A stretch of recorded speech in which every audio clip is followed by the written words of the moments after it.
हरिवंश राय बच्चन की पोयम मंदिर मस्जिद बैर कराती मेल कराती मधुशाला, वो अर्थ पता है क्या अर्थ है उसका? कि तुम्हारे मंदिर मस्जिदों ने हिंसा दंगे के अलावा कुछ नहीं दिया व्यक्ति को। ये आज़ादी के समय की है वो। जब ये बात मंदिर मस्जिद बैर कराती मेल कराती बोले, इससे अच्छी तो वो मधुशाला है जहाँ एक हिंदू और एक मुसलमान बैठ के साथ में दोस्त यारी गले में हाथ डाल के पीते हैं, समझा? वो मेल कराती और तुम्हारे ये मंदिर मस्जिद तो तलवार खिंचवाते हैं। पहले क्या होता था अंग्रेजों के समय में कि ये हिंदू मुसलमान की लड़ाई करानी होती थी ना अंग्रेजों को, तो क्या करते थे, हिंदू के मंदिर में डलवा देते थे कटवा के गाय, और मुसलमान के यहाँ डलवा देते थे बकरा सुअर, समझा? इससे बिल्कुल एकदम दंगे हो जाते थे। समझ में आया कि नहीं आया? और वे लड़ते मरते थे। तो उस समय ये पोयम लिखी, मंदिर मस्जिद बैर कराती मेल कराती मधुशाला। तो गांधी जी के पास गई भैया ये पोयम, और गांधी जी के पास अर्जी लगती थी, राष्ट्रपिता थे, मैंने जो गांधी जी के पास अगर कोई एंड बैंड चाहिए तो वो गांधी जी उसको देखते थे, और गांधी जी की परमिशन है तो है ना, वो चल नहीं सकती थी।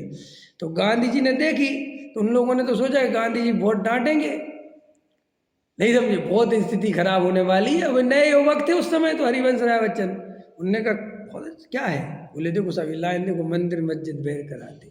तो बुलवाया अपने पास, कथानक में उसमें कहानी में को बुलवाया, और बुलवा के घटना में कहते हैं कि बहुत अच्छी लिखी है, क्यों कि तुम जिस अर्थ में लिखी है वो अर्थ समझो। अगर मंदिर मस्जिद हिंसा करा सकते हैं तो वो धर्म नहीं हो सकता। जो धर्म हिंसा कराए, जो धर्म तुम्हें नफरत करना सिखाए, वो कभी धर्म हो ही नहीं सकता। सरल अपराधी को जो दे अपराधी हो भगवान। हाँ, समझ में आया? यहाँ तो आचार्य कहते हैं कि भाई साहब हमारा जैन धर्म सच्चा है। नहीं नहीं, गलत बात। हमारा तुम्हारा कुछ नहीं होता, जो सच्चा है वो धर्म है। क्या कहा मैंने? वो धर्म है, वो तेरा मेरा नहीं होता। आग ठंडी और गर्म नहीं होती, आग जहाँ होती है वहाँ गर्म होती है। अगर धर्म सत्य है तो ही सत्य है, तेरे मेरे होने से सत्य नहीं होता। दिगंबर धर्म सत्य है कि श्वेतांबर, ये व्यर्थ की बात है। जो सत्य है वो धर्म है, ये परिभाषा समझो। जो कि साहब वीतरागता की पोषक ही, क्या बोले, बोलो इसको। वीतरागता की पोषक ही जिनवाणी कहलाती। तो जिनवाणी माने क्या? जिनेंद्र की वाणी। जिनेंद्र की वाणी माने भगवान की वाणी। भगवान की वाणी माने जो राग द्वेष का पोषण करे वो भगवान की वाणी कैसे हो सकती है? तो कॉमन सेंस है ना। जो लड़ाई कराए झगड़े कराए वो भगवान की वाणी कैसे हो सकती है?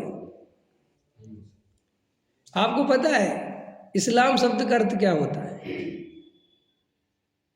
इस्लाम माने होता है शांति का दूत, शांति का प्रतीक। और सबसे ज़्यादा उसी के नाम पे क्या फैला दी जाती है? अशांति।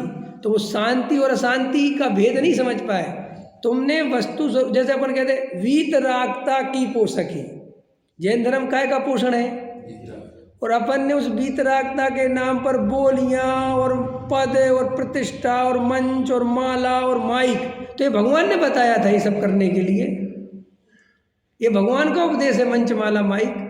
ये भगवान का उपदेश है कि तुम पदों के लिए जो है राजनीति करो। बोलो, भगवान की वाणी में आ गया, ये तो नहीं है ना धर्म। तो फिर ये मनुष्य ने अपनी कसाय की पूर्ति के लिए धर्म के नाम पे लगा दिया। कसाय किसकी? अपनी। और अपन ने उसको काय के नाम पे लगा लिया? धर्म के नाम पे। क्योंकि अपने नाम पे तो तुम्हारी दुकान चलेगी नहीं। तो तुमने सारा भगवान ऐसा कहते। भगवान कभी नहीं कहते कि मानाधिक का पोषण करो, वे क्यों कहेंगे? और अगर वे मानाधिक का पोषण करवाए तो वे भगवान कैसे? आया समझ में? भगवान कभी नहीं कहते कि जे मनुष्य अलग है जे मनुष्य अलग। वे तो कहते हैं सभी जीव भगवान हैं, उन्हें तुम्हारी जाति भेद से कोई लेना देना नहीं। कल मैं एक बहुत अच्छा पढ़ रहा था कि एक कंकाल मिले, वज्रसेन जी, एक आदमी का कंकाल मिले। क्या मिले? कंकाल। और वो वैज्ञानिक डॉक्टरों के पास रिसर्च वालों के दे दो, तो वो देखो उसका डीएनए बता देंगे, उसका सब बता देंगे। लेकिन जे आदमी हिंदू था कि जे आदमी मुसलमान था, बता पाएंगे? नहीं समझ आया? इसकी हड्डी कितनी पुरानी है, ये कंकाल कितने वर्ष पुराना है, बोलो। और इसके कंकाल हड्डियां देख के ये किस द्रव्य क्षेत्र काल भाव का आदमी हो सकता है, भारत की हड्डी है ये कि अमेरिका की हड्डी है, ये भी बता सकते हैं वे लोग, समझ आया? लेकिन जे ईसाई है कि हिंदू है कि जैन है कि पारसी है कि सिख है कि मुसलमान है, ये नहीं बता सकते। तो इससे पता चला कि ये तुम्हारी मान्यता से चलता है। कैसे चलता है? कि जातियां केवल मान्यता में हैं, रियल में तो हमें जाति से ऊपर उठ के सबको भगवान देखना है।